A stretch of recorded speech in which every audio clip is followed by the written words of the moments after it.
یہ وضاحتی انٹرویو ہم نے مولانا طارق جمیل صاحب سے طلب کیا ہے بروز سنیچر 28 جولائی 2018 بمقام پریسٹن لینکشائر یو کے۔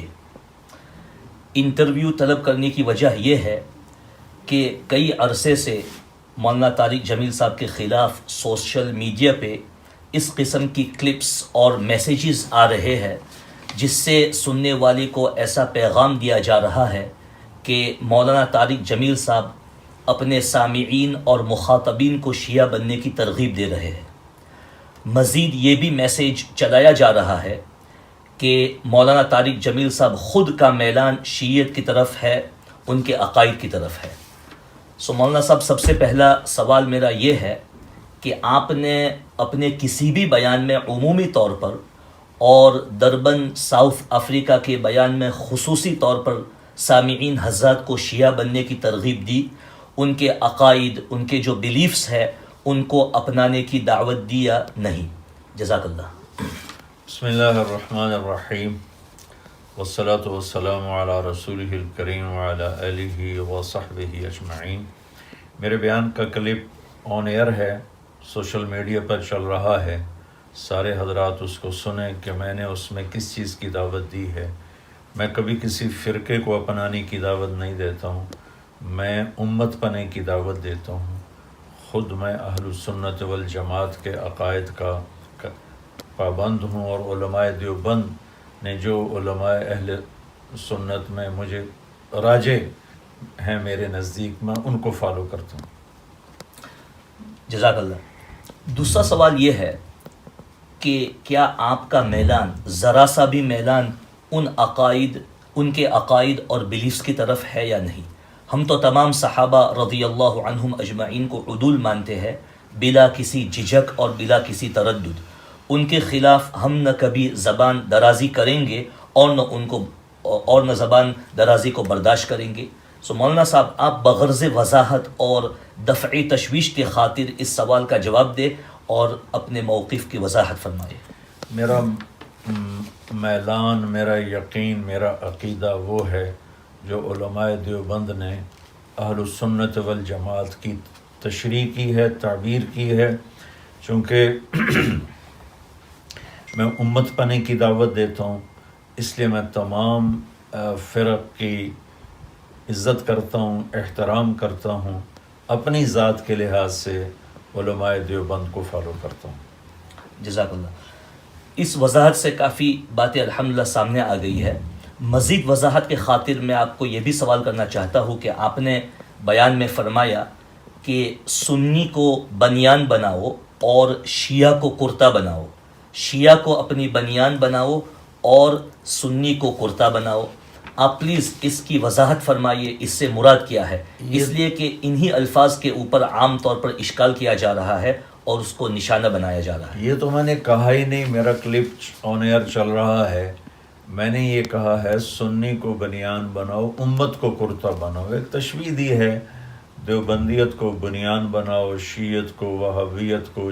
چونکہ میرے بیان میں سب لوگ موجود تھے، بہت بڑی تعداد اہل سنت کی تھی، شیعہ کی تھی، وہابیہ کی تھی، سلفیہ کی تھی، بریلویوں کی تھی۔ تو میں تو ٹکراؤ سے نکالنے کے لیے یہ بات کرتا ہوں کہ اپنے عقائد کو اپنے اندر رکھو اور as a Muslim, as a مومن، امتی بن کے اپنے آپ کو اپنی پریزنٹیشن کو ایز اے امتی پیش کرو۔ یہ ہے میری دعوت۔ میں نے تو یہ بالکل نہیں کہا، سنیں اور پھر دیکھیں میں نے کیا کہا ہے۔ جی، آپ کا مقصد صرف تشبیہ دینا تھا؟ تشبیہ بھی دینا تو وہ اس کو وہ غلط بیان کر رہے ہیں۔ یہ تو کوئی بات ہی نہیں بنتی کہ سنیت کو بنیان بنا اور شیعہ کو کرتا بنا۔ یہ میں نے کب کہا ہے؟ جی، یہ تو بہتان ہے، میں نے بالکل نہیں کہا ہے۔ جی، میرا آخری سوال یہ ہے کہ امت پنے کی ترغیب جو آپ دے رہے ہیں، ماشاءاللہ اتفاق و اتحاد کی جو ترغیب دے رہے ہیں، جو بہت ضروری ہے، اہم ہے، لیکن یہ امت پنے کی ترغیب جس کو ہم انگریزی میں کہتے ہیں انٹرفیث اور اس کا جو ریلیٹڈ ڈائیلاگ ہے، کیا اس کی وجہ سے اس بات کا خطرہ نہیں ہے کہ لوگ اور خاص طور پر جو مخالفین ہیں اس کو غلط تعبیر دیں گے، جیسا کہ ابھی ہو رہا ہے ہماری آنکھوں کے سامنے؟ لہٰذا فوائد رونما ہونے کے بجائے نقصانات کا اندیشہ زیادہ ہے. آپ کا ذاتی خیال اس کے اوپر کیا ہے اور سامعین کے لیے کیا نصیحت اور پیغام ہے آپ کا؟ مولانا صاحب پچھلے 20 سال سے میں وحدت امت کا پیغام دے رہا ہوں اور میں نے اس کے نتائج فوائد اپنی آنکھوں سے دیکھے ہیں. جی. اور اللہ کے فضل و کرم سے مجھے اس کے مفید ہونے کا اتنا ہی یقین ہے جتنا میں آپ کو دیکھ کے یقین کر رہا ہوں کہ میرے سامنے آپ بیٹھے ہیں جی. اور میں آپ کے سامنے بیٹھا ہوں. جی. باقی کسی بھی مثبت سے مثبت بات کو منفی لے لینا تو بہت آسان چیز ہے، لیکن اللہ کے فضل سے میں پورے یقین سے اس بات کو چلا رہا ہوں کہ ہم اپنے اپنے فرقوں پر پابند رہیں، مجادلہ مناظرے کے میدان میں مت اتریں اور امت بن کے چلیں کہ دنیا کا باطل ہمیں توڑنے پہ لگا ہوا ہے، ہم آپس میں جڑ کے چلیں. مجھے اس کا فائدہ زیادہ نظر آ رہا ہے. جی. ہمارے علاقے میں بہت عرصے سے شیعہ سنی قتل و غارت چل رہا ہے. جی. اور جب سے اللہ کے فضل و کرم سے میں نے یہ بات کہنا شروع کی ہے بہت کمی آئی ہے، بہت کمی آئی ہے، چونکہ ہر مکتب فکر میں سنجیدہ لوگ اور صلح پسند لوگ زیادہ ہیں اور فتنہ کی آگ بھڑکانے والے لوگ تھوڑے ہیں. جی. لیکن وہ زیادہ اس لیے ہائی لائٹ ہیں کہ وہ بول رہے ہیں، ممبروں پر بیٹھے ہوئے ہیں. اور میں نے وہاں ان سے یہ کہا تھا کہ چونکہ آپ لوگوں کی بیس انڈیا پاکستان ہے تو وہاں خطابت کا زور ہی اس پر ہے، بڑا خطیب بنتا ہی وہ ہے جو زیادہ سے زیادہ فرقہ واریت کو پھیلائے. جی. تو اس کے ان باتوں کے جراثیم آپ لوگوں کے اندر ہیں، تو یہاں ان کو آپ دبا کے رکھیں. ایسے خطیبوں اور ایسے واعظین کی بات مت سنیں جو آپ کو توڑ کے رکھ دیں، بلکہ ہر مکتب فکر میں صلح پسند علماء ہیں، خطباء ہیں، ان کی بات سنیں تاکہ ہم محبت سے رہ سکیں. جی. آپ نے جو بھی لفظ استعمال فرمایا جراثیم کا، ہاں تو اس کی بھی شاید غلط تعبیر کی گئی ہے کہ آپ نے جراثیم کا لفظ جو استعمال فرمایا ہے اس سے مراد آپ نے وہ خطباء اور علماء لیے ہیں، لیکن آپ اس کی بھی پلیز وضاحت فرمائیے. یہ بالکل غلط بات ہے.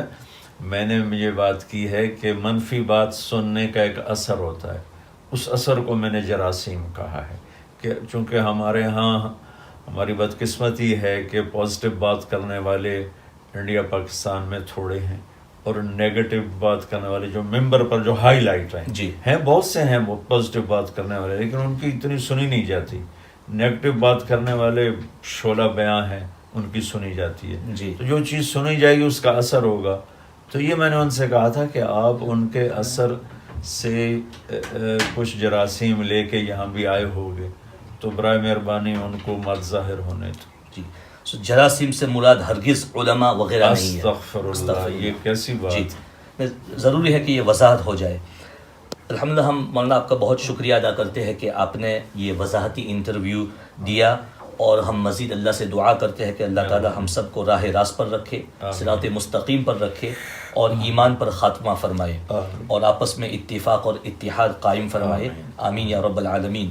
I just want to say a few words in English at the end for those who are listening, especially in the United Kingdom, that Maulana Tariq Jamil Sahab has made his position extremely clear regarding the allegations that have been made against him regarding him promoting Shiaism, telling his listeners to adopt Shiaism.